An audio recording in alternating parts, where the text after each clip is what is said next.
৯০-এর দশকের রংপুর অঞ্চলে একচেটিয়া জাতীয় পার্টির দখলে থাকলেও ২০০৮ থেকে এখানে তাদের জনপ্রিয়তার ভাটা পড়ে। আর ত্রয়োদশ সংসদীয় নির্বাচনের ফলাফলে তাদের হয় ভরাডুবি। একটি আসনেও তারা জয়ী হননি। জয়ী প্রার্থীরা বলছেন, স্বৈরাচারের দোসর হিসেবে জাতীয় পার্টিকে প্রত্যাখ্যান করেছে রংপুরের মানুষ। ডেন্টিস্টের পরামর্শ নাও নতুন কোলগেট অ্যাক্টিভ সল্ট। জাতীয় পার্টি লাঙ্গলের দুর্গ বলা হয় রংপুরকে। গণ আন্দোলনে স্বৈরাচারী এরশাদ সরকারের পতনের পর ১৯৯১ সালে জাতীয় সংসদ নির্বাচনে হুসাইন মোহাম্মদ এরশাদ জেল থেকেই বৃহত্তর রংপুরের ২২টি আসনের মধ্যে ১৮টি জয় পায় তার দল জাতীয় পার্টি। এরপর ৯৬-এর নির্বাচনে ২১টি এবং ২০০১-এ বৃহত্তর রংপুরের ১৩টি আসন দখলে থাকে জাতীয় পার্টি লাঙ্গলের। ২০০৮ সালে আওয়ামী লীগের সাথে জোটের পর রংপুরের ৯টি আসন ছাড়া কোনোটিতেই জয়ের দেখা পায়নি জাতীয় পার্টি। এরপর পরবর্তী দুইটি একতরফা নির্বাচনে সমঝোতা করেও ২ থেকে ৩টি আসনে কোনো রকম টিকে থাকে লাঙ্গল। ২৪-এর গণঅভ্যুত্থানে কোণঠাসা হয়ে পড়ে জাতীয় পার্টি।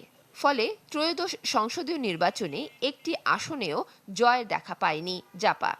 এই অঞ্চলে দীর্ঘদিন একটি পার্টি সস্তা আবেগ তৈরি করে, মোহ তৈরি করে তারা এখানে নির্বাচনে জিতেছিল, কিন্তু তারা এখানে আমাদের সংসদ হিসেবে কোনো দায়িত্ব পালন করেন নাই, বৈষম্য দূরীকরণের কোনো ভূমিকা রাখেন নাই, আমাদের উন্নয়নের কোনো সহায়ক কোনো কাজ করেন নাই। ১২ই ফেব্রুয়ারি রংপুরের জনগণ জাতীয় পার্টিকে প্রত্যাখ্যান করেছে, এই স্বৈরাচারের দোসরদেরকে প্রত্যাখ্যান করেছে।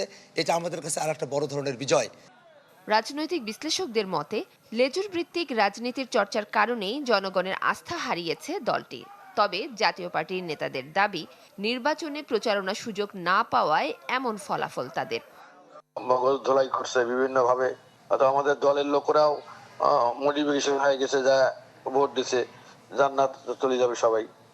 জান্নাতি দেশ হয়ে গেছে আমাদের রংপুর, এখন জান্নাত, রংপুরের সব লোক জান্নাতে নিয়ে যাবে এখন বাদ দিয়ে। এই পার্টিগুলোকে এখন ভাবার সময় আসছে যে আসলে রাজনীতি কখনো বক্তৃতা দিয়ে কখনো ভোট আদায় করা যায় না। ভোট আদায় করতে গেলে ম্যাথমেটিক্যালি যেতে হবে, এবং সেটা অবশ্যই ভাবতে হবে যেটা সুদ কষা, লাভ ক্ষতি না হচ্ছে হলো সরল অঙ্ক। এবারে নির্বাচনে এই বিভাগের ৩৩টি আসনের মধ্যে ১৫টি বিএনপি, জামায়াত ১৭টি এবং এনসিপি পেয়েছে একটি আসন। Desk report, channel 24।